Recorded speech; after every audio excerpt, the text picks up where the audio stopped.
YouTube, just finished watching Destination-x and here is my review. Overall, I thought it was a very good pay-per-view. I had 3 complaints about it. One being the booking of the X Division matches. I thought they should have been pushed higher up the card to make them look as important as the pay-per-view is supposed to showcase the X Division. Second was Hulk Hogan again interfering, this time in the main event, to make him look like a big star again and get himself over. Leave the wrestlers alone, Hulk. Let them get the recognition they deserve. Stay out of it. No one cares about you anymore. Nobody.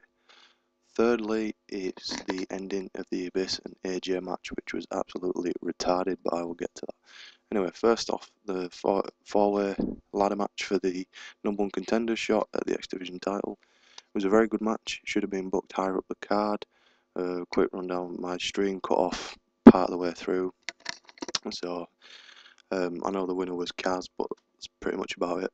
I saw some good spots from Daniels, some good spots from Kaz, Kendrick not so much, and Amazing Red I saw good spots. So overall I thought it was a good match. Can't wait to see the full. Kaz wins. Second match, I think from my memory, was Tyra versus Daphne. Nothing special really. Typical women's match, bog standard.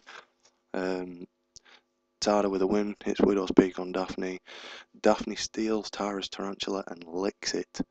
And imagine what she can do with balls, and that is why people like her. Third along is the Ultimate X match, Motor City Machine Guns versus Generation Me. Very good match, very enjoyable.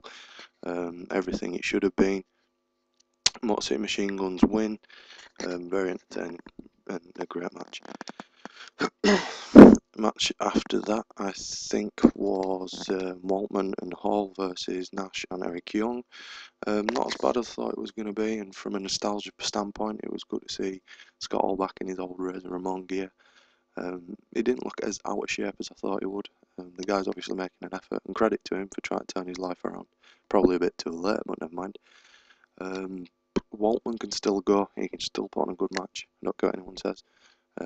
Typical, predictable, it was a Kevin Nash heel turn in this one.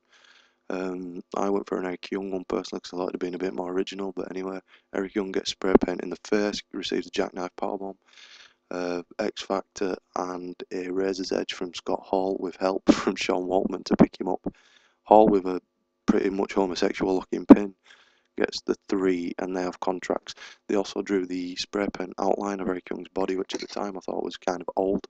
But when the other matches came on and then moved Eric Young out of the ring and his outline of his body was still there, I thought it was quite funny. But anyway, match after that I think was Shannon Moore versus Doug Williams.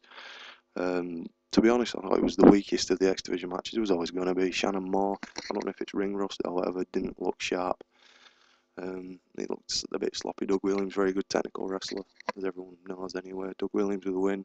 He hit Shannon Moore in the face with a brick and then put lipstick all over his face to say that's the best makeup you've ever had. Yeah, a pretty decent match.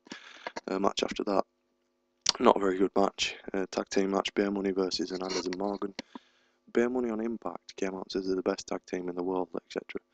But they're again, for 8 to 10 minutes, basically jobbed to Hernandez and Morgan. They had very little offence in this match, and Hernandez and Morgan are supposed to look like a dysfunctional tag team that aren't getting along, but there again, they basically destroyed Bear Money and retained. Hernandez, very sloppy in this match. I don't normally slag Hernandez off, I like him, but his work was extremely sloppy in this match. Hernandez picks up the win, receives a carbon footprint from by Matt Morgan, who leaves the ring with both belts. Next match after that was Angle versus Anderson. A decent match, too slow pace for me. I lost interest 3/4 of the way through, but still not bad.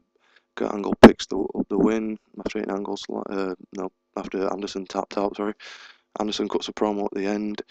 If you're taking out of context, sounds kind of gay that Anderson was saying to Kurt that he'd be thinking about him in bed. It was still a good promo.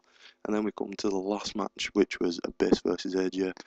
It was a good match up to the start. I enjoyed seeing Ric Flair in a wheelchair. I think it looked very funny. He looked like a demented old man, just wooing all the time, and he looked like he'd just been brought over a retirement home too early for a day out. Good spots in the match. AJ hits a corkscrew, downward spirally type of thing. I can't remember what he calls it now. Anyway, he hadn't hit the move in ages.